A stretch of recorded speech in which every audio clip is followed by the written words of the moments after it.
আসসালামু আলাইকুম ভিউয়ার্স, অনেকদিন পর নুসরাত কুকিং স্টুডিওর আজকের আয়োজনে সবাইকে স্বাগত জানাচ্ছি নতুন আরেকটি রেসিপি দেখার জন্য। আজকের পর্বে 5 কেজি ওজনের একটা রুই মাছ কিভাবে মাটির চুলায় রান্না করেছি তার একটা সহজ রেসিপি আপনাদের সাথে শেয়ার করছি। যদিও এই ভিডিওটা আমি এবার ঈদে গ্রামে গিয়ে শ্যুট করেছিলাম, তবে ব্যক্তিগত কিছু সমস্যার জন্য ভিডিওটা এডিট করতে আমি একটু বেশি সময় নিয়ে ফেললাম। যাই হোক, কথা না বাড়িয়ে চলুন এবার মূল রেসিপিতে চলে যাই। আর যারা এখনও আমাদের চ্যানেলটি সাবস্ক্রাইব করেননি, প্লিজ অবশ্যই চ্যানেলটি সাবস্ক্রাইব করে আমাদের সাথেই থাকবেন।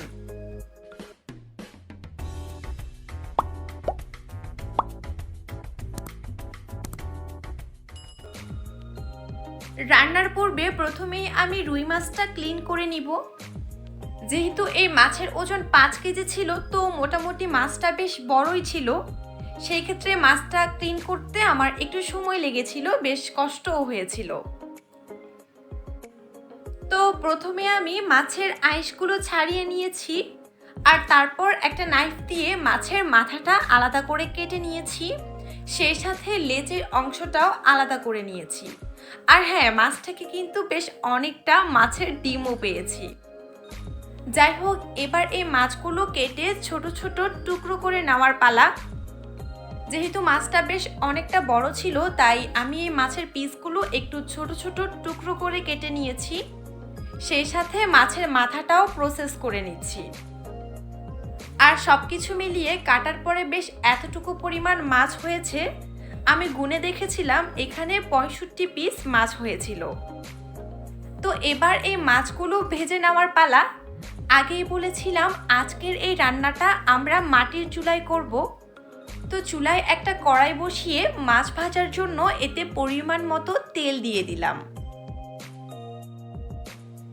তেল গরম হয়ে এলে এবার এখানে মাছগুলো ভেজে নিব। তার আগে কিছুটা হলুদ, মরিচ আর মশলা গুঁড়ো মাখিয়ে মাছগুলো ম্যারিনেট করে নিচ্ছি। সেই সাথে পরিমাণ মতো লবণ দিয়ে এবার খুব ভালো করে এই মাছগুলো মেখে নেওয়ার পালা।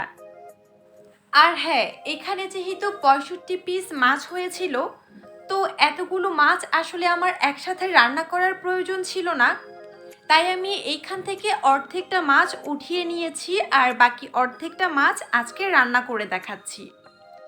তো মাছগুলো ম্যারিনেট করা হয়ে গিয়েছে, আর এদিকে তেলও গরম হয়ে গিয়েছে। তো সবগুলো মাছ আমি তেলের মধ্যে ছেড়ে দিলাম, আর তারপর একটু ওয়েট করব এক পাশ হয়ে আসা পর্যন্ত। মাছের এক পাশ যখন মোটামুটি হালকা ফ্রাই হয়ে আসবে, তখন মাছগুলো উল্টে দিতে হবে। আর এভাবেই উল্টে পাল্টে মাছগুলো হালকা করে ভেজে উঠিয়ে নিব। তো আমার এই মাছগুলো ভেজে নেওয়া হয়ে গিয়েছে। এবার একটা প্লেটে আমি মাছগুলো উঠিয়ে নিচ্ছি। মাছগুলো উঠিয়ে ঠিক একইভাবে পরের ধাপে আমি বাকি মাছগুলো ভেজে নিব।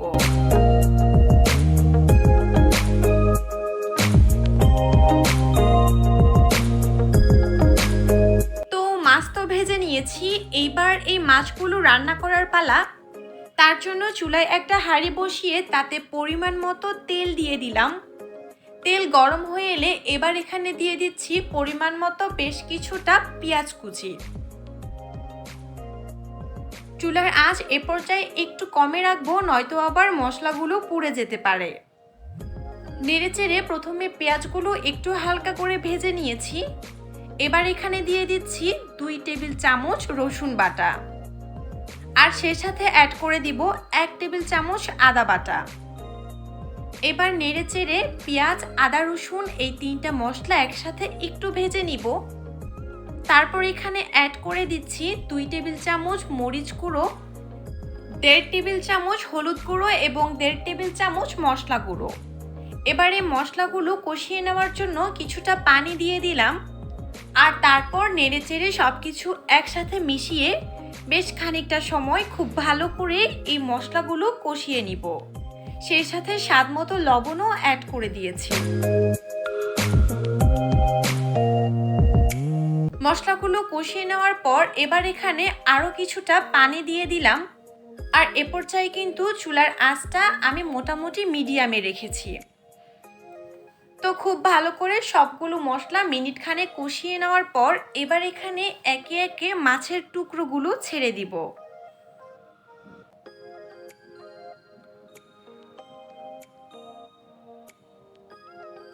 মাছ দেওয়ার পর এবার এখানে ঝোলের জন্য পর্যাপ্ত পরিমাণে পানি অ্যাড করে দিচ্ছি। ওপর থেকে কিছুটা টমেটো কুচি আর সেই সাথে কাঁচামরিচ কুচি ছড়িয়ে দিলাম। ব্যাস, তারপর ঢাকনা দিয়ে ঢেকে ওয়েট করব মাছের তরকারিটা হয়ে আসা পর্যন্ত। এবার ঢাকনাটা সরিয়ে নিচ্ছি আর এরই মধ্যে মাছটা হয়ে গিয়েছে।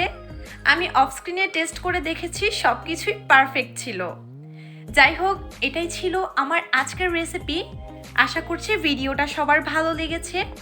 ভালো লাগলে অবশ্যই ভিডিওতে একটা লাইক দিয়ে এবং আমাদের চ্যানেলটি সাবস্ক্রাইব করে পাশে থাকা বেল বাটনটি অন করে দিয়ে আমাদের সাথেই থাকবেন। আজকের মতো এইখানেই বিদায় নিচ্ছি। Thank you for watching my video and আল্লাহ হাফেজ।